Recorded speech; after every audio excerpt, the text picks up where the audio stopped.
오늘 너무나도 잘 아는 말씀을 가지고 우리가 함께 이제 말씀의 은혜를 나누기를 원하는데요. 이제 오늘 본문을 보면은 젊은 부자, 이제 관원이 예수님을 찾아옵니다. 단순한 호기심을 가지고 찾아온 것이 아니고 또 우연히 찾아온 것도 아니었습니다. 오늘 본문의 말씀을 보면은 이 사람이 예수님을 찾아온 방문의 동기가 매우 의미 있다라는 것을 우리가 알 수 있는데요.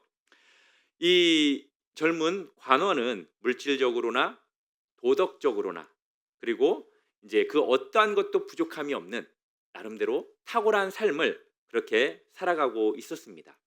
그럼에도 불구하고 내면에는 어떤 부족함이 이 사람에게는 있었던 거예요. 분명히 이 자리에 앉아 계신 분들 가운데에는 나는 전혀 부족함이 없다라고 말하고 싶은 사람도 있을 거예요. 그렇지만 대부분의 앉아 계신 우리 성도님들의 그 내면에는 뭔지 모를 부족함이 있다라고 저는 믿습니다.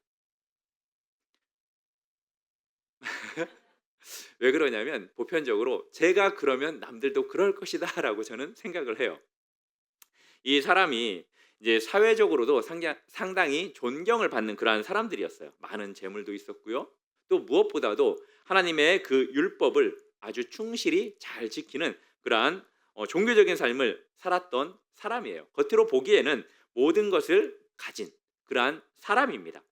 그러나 그 마음속에는 말로 표현할 수 없는 그러한 공허함이 있었던 것이고, 이런 내적인 갈등, 공허함, 그리고 내면의 불만족, 이런 것 때문에 이제 예수님을 찾아오게 됩니다.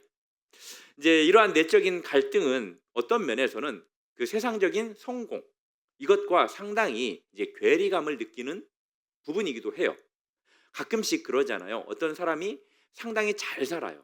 그런데 그 사람이 희한하게 외롭대요. 이제 이런 이야기를 들으면 참 배부른 척, 배불러서 그렇구나, 이제 이런 생각을 우리가 할 때가 있는 것처럼, 이제 모든 사람들은 그렇게 자신만의 공허함을 다 가지고 있습니다. 그런데 이 사람은 바리새인들과는 조금 달랐어요. 바리새인들 같은 경우에는 자신의 종교적 행위에 만족하고 또 자기 스스로를 매우 의롭다고 생각을 했습니다. 부족함이 없다라고 그들은 여겼어요. 그런데 이 사람은 성취했음에도 불구하고, 세상적으로 성공했음에도 불구하고 내면의 평안을 얻지 못하고 결국 영혼의 더 깊은 의미와 이제 목적을 갈망했고, 이것을 이제 채우기 위해서 예수님께로 나오는 장면이 이제 오늘 말씀인데요. 이 말씀을 보면은 이제 주님을 만나고 그분의 말씀을 들은 그 순간부터 채워지지 않은 그러한 빈자리를 느끼기 시작했다라는 것을 알 수가 있어요. 이 사람의 그 마음의 공허함, 그리고 부족함을 느끼는 것, 이것이 다른 것이 아니라 누구를 만났기 때문에 그러냐면 예수님을 만났기 때문이에요. 왜 예수님을 만났기 때문에 그러느냐? 그전에는 자신의 삶에 대해서 전혀 그렇게 느끼지 않았어요. 그런데 예수님께서 전하는 그러한 산상수훈, 비유의 이야기들, 이러한 이야기들을 예수님을 만나서 듣다 보니까 자신이 가지고 있었던 것이 다가 아니라는 것을 깨닫게 된 거라는 거죠. 자신의 부족함, 그리고 결핍, 이러한 것들이 아주 뚜렷해지는 것을 보게 됩니다. 하나님의 말씀은 어떤 능력이 있습니까? 여러 능력이 있지만 우리의 마음의 상태를 비추는 거울과도 같은 역할을 하는 게 이제 하나님의 말씀이거든요. 그래서 우리의 마음을 우리가 잘 알지 못하는 것까지도 하나님의 말씀을 이렇게 대입하다 보면은, 말씀을 우리가 통해서 우리의 마음을 보면은 부족하거나 아니면 다른 것들을 찾을 수 있게 된다라는 거예요. 그런 면에서 예수님의 가르침은 세속적인 가치와 하나님 나라의 가치를 극명하게 차이를 보여주는 가르침임을 우리가 보게 됩니다. 그래서 이 사람이 예수님을 만나서 예수님의 그 가르침, 즉 말씀을 통해서 자신의 영적인 상태를 재조명해 보게 되는 거예요. 이 시간에 우리 성도님들도 이 말씀을 통해서 우리 마음의 영적인 상태를 재조명해 보시기를 바랍니다. 과연 나는 어떤 것들의 부족함과 결핍 등을 느끼고 있는가? 만약에 이제 우리 성도님들도 이렇게 말씀을 들으면 결국 우리도 두 가지예요, 반응은. 성경을 보면은 두 가지 반응을 보일 수밖에 없어요. 첫 번째 반응은 뭐냐면 하나님의 말씀을 들음으로 인해서 하나님 나라의 복음에 완전히 사로잡혀서 그 나라 속으로 들어가는 것. 그리고 또 다른 하나는 하나님의 나라의 복음 때문에 슬퍼하거나 불쾌해하는 것. 이 둘 중에 하나예요. 이것도 아니고 이것도 아니라면 어떤 거겠어요? 아무런 반응이 없는 거겠죠.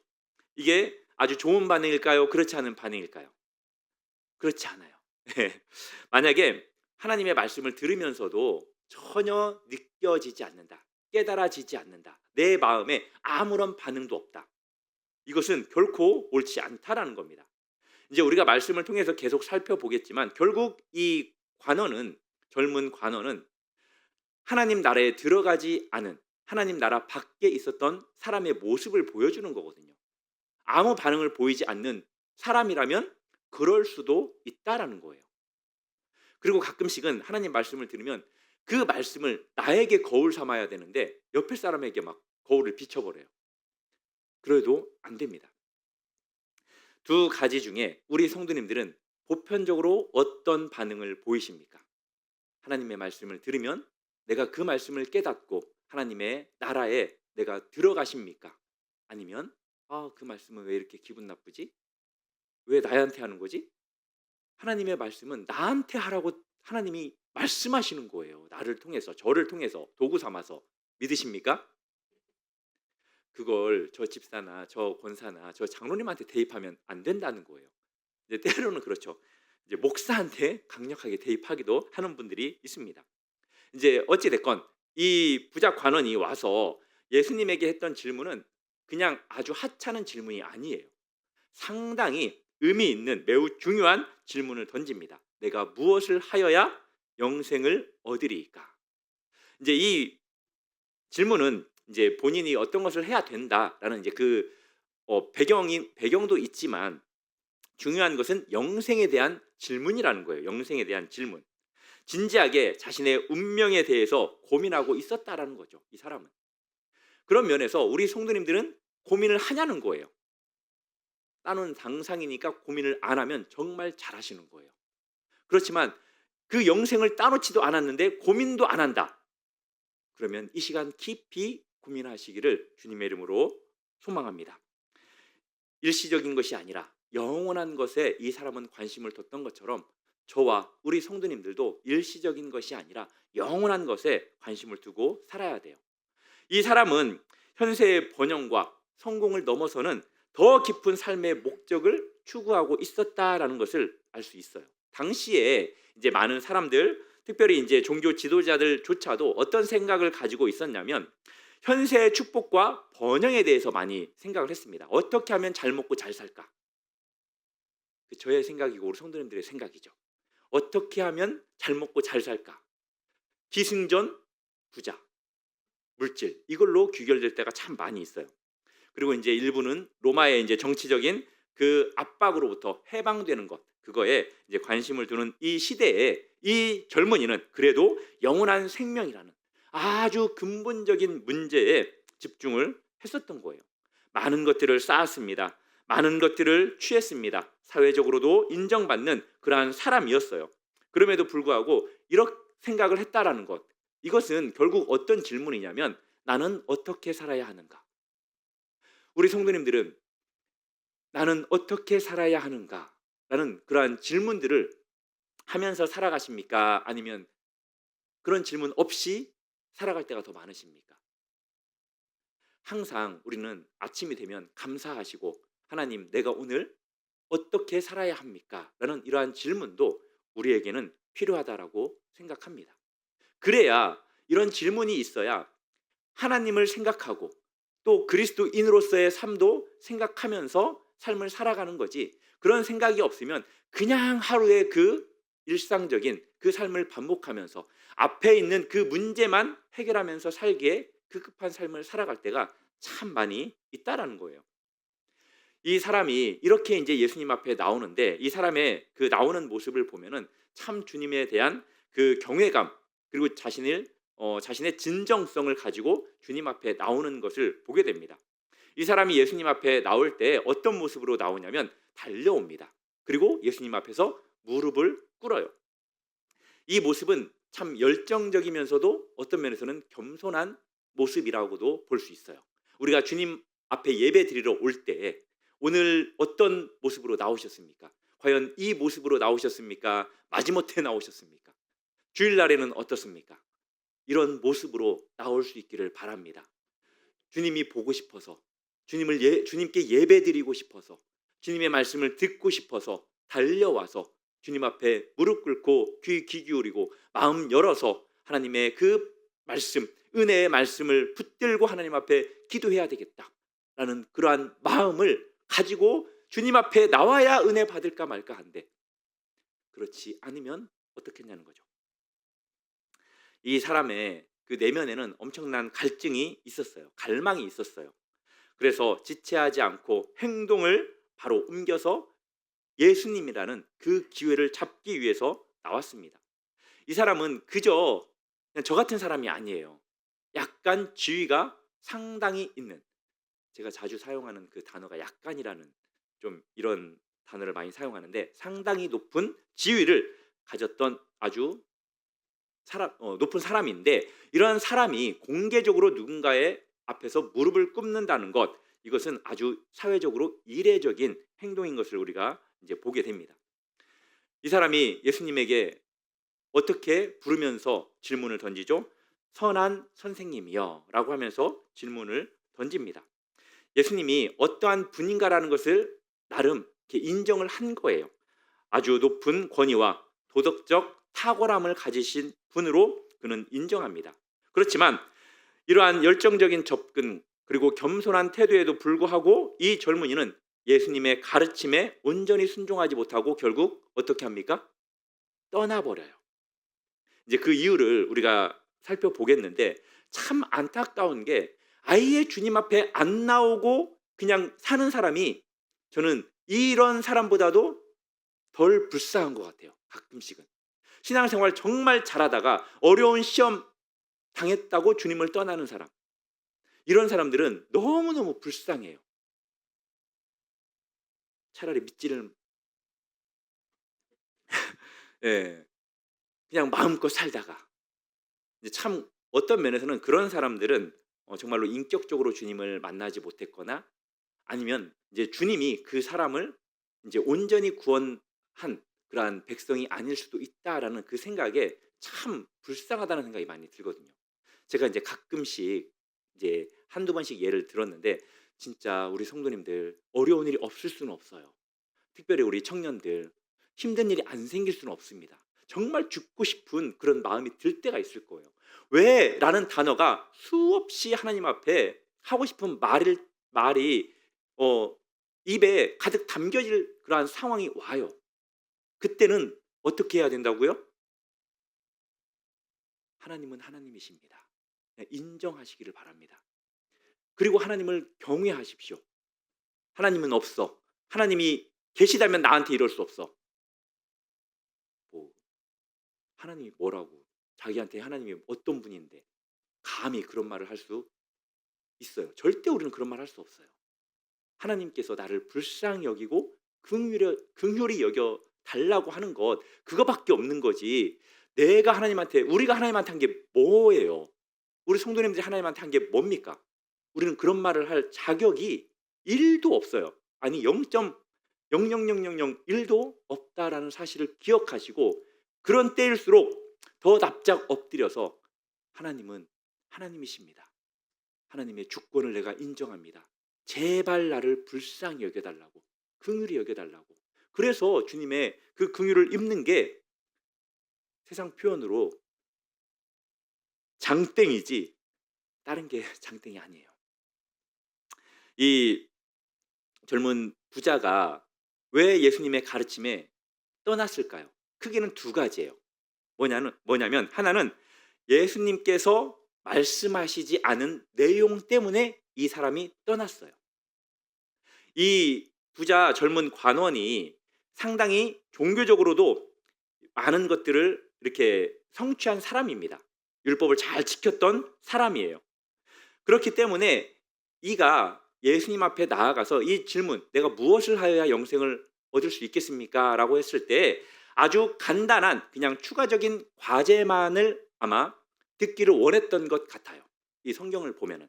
그렇지만 이제 예수님께서는 그렇게 말하지 않죠. 원래 이제 이 사람이 듣고 싶었던 이야기는 그런 것 같아요.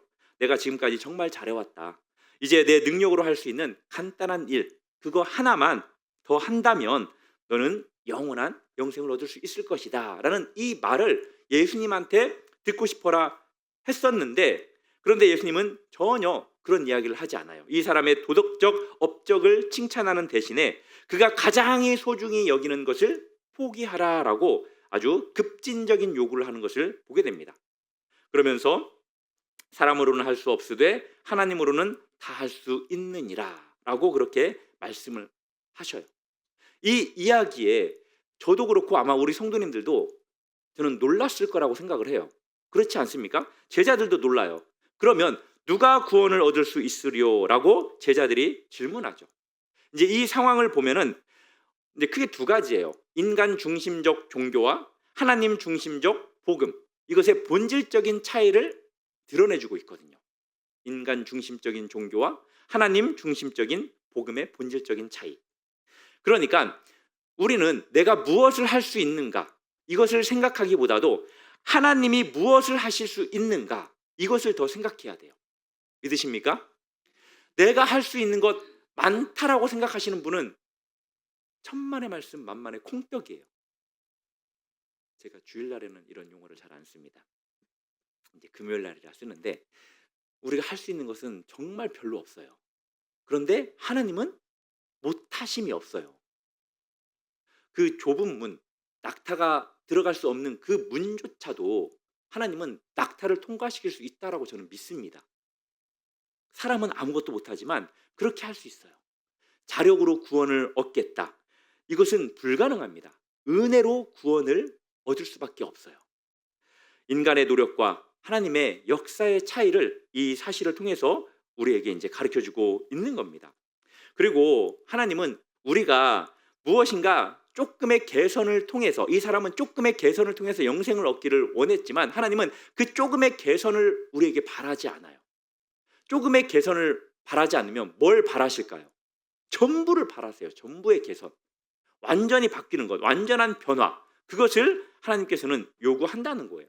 이 젊은이는 계속 반복되는 이야기지만 자신의 현재의 삶을 그 틀을 영생을 추가하려 했지만, 그 틀에 영생을 추가하려고 했지만 예수님이 제시하시는 방법은 완전한 삶을 변화시키는 방식을 요구하고 있는 거예요. 이것이 우리의 삶의 그 기초와 방향을 완전히 바꿔야 돼요. 이제 우리가 집을 수리할 때 참 이제 조금만 그 상태 그대로 놓고 이렇게 보완하는 경우가 있잖아요. 이제 저희 집 같은 경우에도 예전에 이제 살았던 이제 부모님들 같은 경우에도 좀 집을 리모델링을 했으면 좋겠는데 그냥 벽지만 바꿨어요. 그리고 이 조명도 안 바꾸고, 그러니까 참 이 밸런스가 무너진 어색한 그러한 모습을 보이더라고요. 이제 우리가 부족하니까 그렇게 할 수는 있지만 만약에 부족하지 않다면 어떻게 해야 돼요? 싹 뜯어 고쳐야죠. 그래서 새 걸로 이렇게 해야죠. 그런 것처럼 예수님께서는, 하나님께서는 우리의 정체성, 우리의 가치관, 우리의 우선순위, 이 모든 전체의 변화를 할 것을 우리에게 요구를 하신다는 거예요. 믿으십니까? 이제 이러한 것들, 결국 이 사람은 예수님께서 말해주지 않은 그러한 것들 때문에 이제 예수님을 떠나가는 게 첫 번째 이유고요. 또 하나는 뭐냐면, 두 번째 이유는 예수님께서 말씀하신 내용 때문에 떠나가요. 말을 안 해도 떠나가고 말을 해도 떠나가는 이 젊은 관원의 모습인데, 예수님께서 이제 젊은이에게 도덕과 선으로는 구원을 받을 수 없다라는 것을 분명히 말씀하시죠. 이제 그 표현이 내게 아직도 한 가지 부족한 것이 있으니, 율법을 지키고 또 많은 재물 가지고 있어서 선도 많이 행했지만 그럼에도 불구하고 아직도 한 가지 부족한 게 없다라고 이야기를 합니다. 이것은 어떤 것을 의미하냐면 절대적으로 율법을 통해서는 구원을 받을 수 없다라는 것을 확실하게 이야기해 주는 거예요. 우리의 선행이 결코 충분하지 않다라는 것을 말하는 겁니다. 아무리 많은 돈을 기부를 하고 아무리 많은 돈으로 불쌍한 사람들을 돕는다 할지라도 그걸로는 구원을 이룰 수 없다라는 거예요. 칭찬은 받겠죠. 그런데 절대 구원에 이룰 수 없다라는 겁니다. 그리고 이 사람의 진짜 문제에 대해서 예수님이 지적을 합니다. 우리는 가끔씩 이 말씀을 통해서 부자이기 때문에 천국에 못 들어간다라고 그냥 우리가 생각하는 경우가 많아요. 그러면 진짜 부자는 천국에 못 갈까요? 우리 성도님들이 알고 있는 사람들 중에 진짜 돈 많은 사람들 있잖아요. 그런 사람들은 천국에 못 가냐고요. 차라리 낙타가 바늘길을 통과하는 것이 빠를 거다라고 생각하냐고요. 그게 아니에요. 이제 이 말은 부자면 천국에 못 간다라는 것을 예수님께서 말씀하시는 데 목적이 있지 않아요. 이 말씀을 보면은 우리가 24절 한번 볼까요? 24절에 얘들아 그 다음에 하나님의 나라에 들어가기가 얼마나 어려운지라는 그 하나님의라는 그 단어 앞에 1이라는 숫자가 있죠. 풋노트에 뭐라고 써 있어요? 같이 한번 읽어볼까요? 시작. 어떤 사본에 재물을 의지하는 자는 하나님 나라에 들어가기가 얼마나 어려운지. 그러니까 이 젊은 부자 관원은 돈이 많은 것에 그친 것이 아니라 이 사람의 진짜 문제가 뭔지 아세요? 그 돈을 의지했다라는 거예요. 이 사람은 젊은 이제 부자 관원으로서 많은 돈을 정말 가지고 있었던 것 같아요. 그래서 그 돈으로 가난한 사람들을 많이 도와줬죠. 그러면서 다른 사람들에게 칭찬받는 것을 기뻐했던 것 같습니다. 그렇기 때문에 그리고 자신을 삶을 윤택해 해주는 것도 돈이었어요. 그래서 그 돈을 결국 어떻게 했냐면 의지했다라는 거예요. 그래, 내가 가지고 있는 이 돈이 나를 칭찬받게 하고 또 다른 사람들 앞에서 높임받게 하고 또 나에게도 기쁨도 주고 다른 사람들에게도 행복을 주는 그것이기 때문에 아주 돈을 의지하는데 이 돈을 의지했다라는 표현을 디모데전서에 보면은 사랑했다라는 표현과 같아요. 디모데전서 6장 10절에 보면은 돈을 어떠함이 일만하게 뿌리다라고 기록하고 있어요. 사랑함이 일만하게 뿌리가 되나니 이것을 탐내는 자들은 미혹을 받아 믿음에서 떠나 많은 근심으로써 자기를 찔렀도다. 사랑하는 성도 여러분, 부자 되기를 바라십시오. 바라셔도 돼요. 그렇지만 그 물질을 의지하거나 사랑하지 않기를 바랍니다. 그런데 상당히 위험해요. 이 물질을 사랑하지 않는다는 게 정말 위험합니다. 이제 가끔씩 이제 나도 부자가 되어서 그 돈을 이렇게 쓰고 저렇게 쓰고 이렇게 쓰고 막 생각을 하면 되게 기분이 좋아요. 근데 갑자기 그게 사라지면 약간 내가 그냥 상상이었지라고 하면 약간 허무해지더라고요. 그러면서 이 물질이라는 것을 생각하면 생각할수록 까딱 잘못하면 사랑할 확률이 높겠구나. 의지할 확률이 높겠구나라는 그러한 생각이 들더라고요. 사랑하는 성도 여러분, 물질을 사랑하지 않기를, 의지하지 않기를 바랍니다. 그리고 이제 예수님 방식대로 하나님 나라에 들어갈 수 있다라고 이제 예수님께서 말씀하시니까 이 사람이 결국 떠나가요. 왜 그러냐면 자신의 방법대로 구원받기를 원했거든요. 근데 그리고 자신이 할 수 있는 방법으로 구원받기를 원했지만 예수님께서는 전혀 다른 방식으로 들어가야 한다라고 이제 말씀하고 있기 때문에 이 젊은 부자 관원은 예수님을 떠나갑니다. 그 방법이 뭐냐면 가서 내게 있는 것을 다 팔아 가난한 자들에게 주라. 그리고 와서 나를 따르라. 자신이 의지하고 있는 걸 결국 내려놓으라는 거거든요. 그러면서 예수 그리스도를 따르라고 말씀하고 있는데 이 사람은 그렇게 하지 않아요. 오직 예수 그리스도만이 참된 길이요 생명이다라는 것을 지금 예수님께서 말씀하고 있음에도 불구하고 그러지 않는 것을 보게 됩니다. 우리가 너무나도 잘 아는 말씀 요한복음 14장 6절에 보면은 예수님께서 내가 곧 길이요 진리요 생명이니 나로 말미암지 않고는 아버지께로 올 자가 없느니라.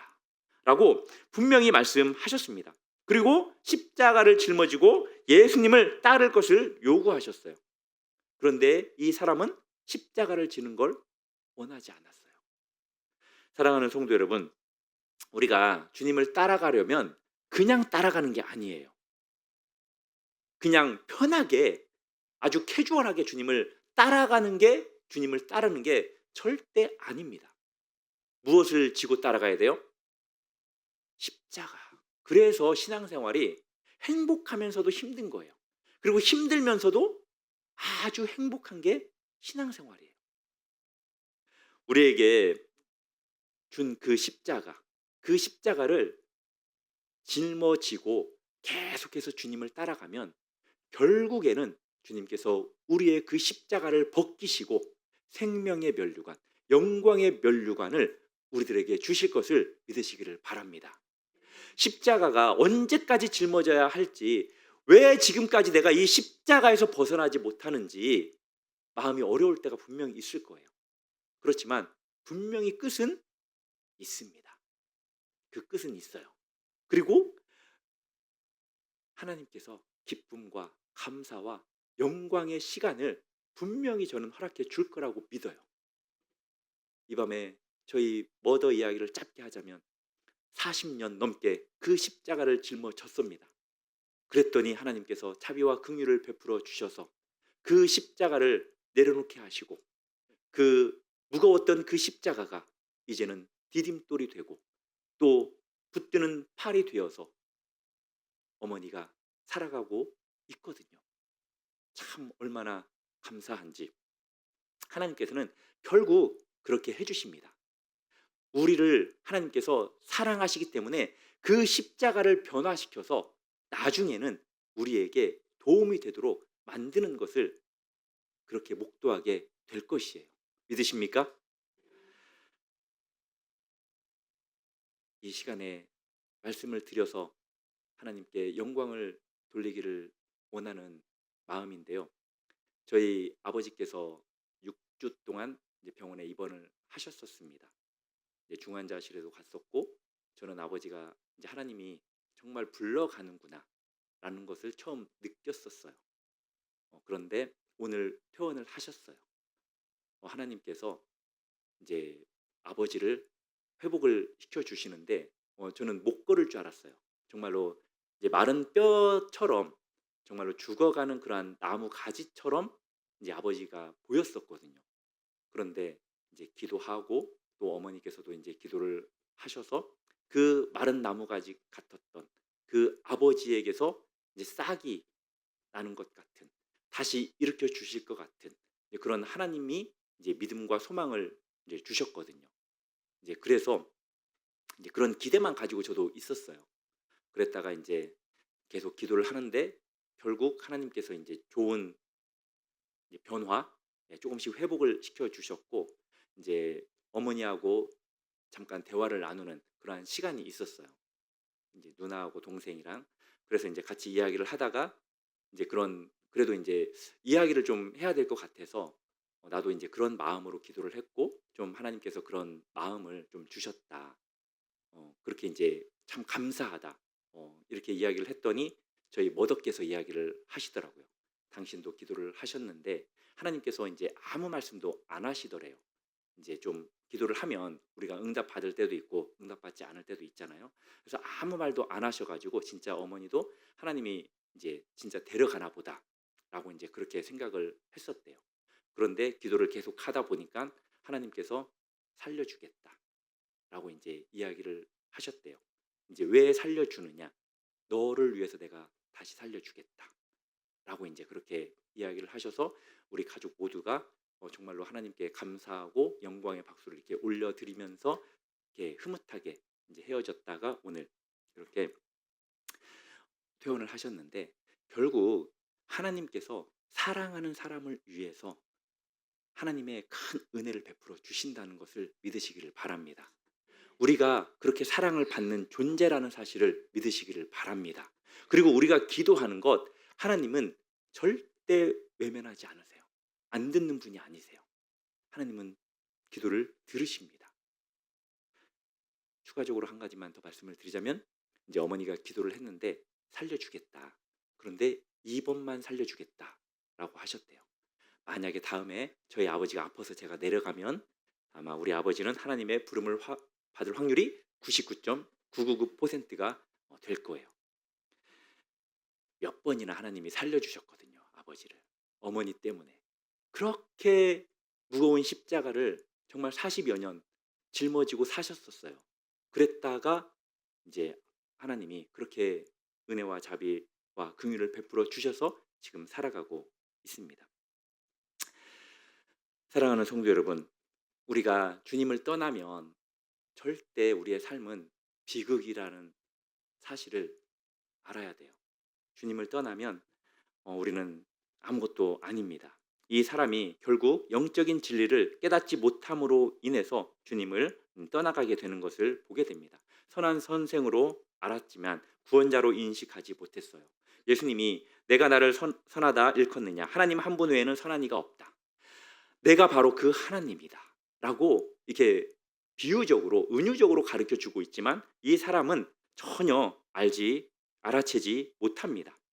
그래서 예수님을 이제 떠나고 말죠. 만약에 예수님이 하나님이다라는 것을, 메시아다라는 것을 알았다면 유일한 구원자로 인식하고 매달렸을 거라고 생각해요. 그렇지만 그렇지 않았어요. 그리고 예수님을 떠나게 되면은 어떤 삶을 살아갈 수밖에 없느냐, 그리스도께 등을 돌리는 삶을 살 수밖에 없다라는 거예요. 여기에서 말하고 싶은 것은 제가 이야기했던 것, 이 사람은 돈, 그리고 자신의 지식, 그리고 도덕성, 선한 삶, 그리고 이타적인 삶, 이 모든 것들을 좋아했다라는 거예요. 그런데 우리가 주의해야 될 것은 좋아하는 것, 우리가 사랑하는 것, 그게 오히려 우리를 위험하게 만들 수 있는 확률이 되게 높아요. 그러니까 어떤 것을 너무 지나치게 좋아하지 않기를 바랍니다. 네, 진짜 세상적인 것을 특별히 너무 지나치게 좋아하시면 안 돼요. 내가 가지고 있는 것, 내가 할 수 있는 것, 그것을 의지하고 믿는 것은 잘못하면 치명적인 잘못에 빠질 확률이 되게 높아요. 제가 왕년에 트로트를 겁나 좋아했어요. 아주 많이 좋아했어요. 저는 초등학교 때부터 우리 친구들과 함께 길을 가면서 송대관, 그 다음에 송대관 씨하고 친한 분이 또 누구죠? 태진아, 그 다음에 또 여자 그 트로트들 있잖아요. 네, 주현미, 네, 이제 이런 분들 뭐 거의 그냥 계속 부르는 걸 뭐라고 부르죠? 메들리처럼. 맨 처음에는 우리가 이제 그 복음성가로 시작을 해요. 어두운 밤에 막 이거 막 부르다가 갑자기 트로트로 가가지고 그렇게 막 불렀었는데, 이제 그러다 보니까 나중에는 어떤 현상이 생기냐면은 복음성가, 찬송가 이런 거 부르는 것보다 트로트 부르는 걸 너무 좋아했어요. 막 가요 부르는 걸 너무 좋아하고 막 그것을 통해 가지고 다른 사람을 막 즐겁게 해줘야 되겠다라는 막 그런 생각까지도 갖게끔 됐었는데 결국 그것을 하나님이 되게 싫어하셨어요. 그래가지고 제가 하나님한테 이제 혼났던 적이 있었습니다. 사랑하는 성도 여러분, 절대 이런 것들을 통해서 주님을 떠나면 안 돼요. 주님을 멀리하면 안 돼요. 주님을 멀리하는 것은 결국 영적인 자살이라는 것을 우리가 아셔야 됩니다.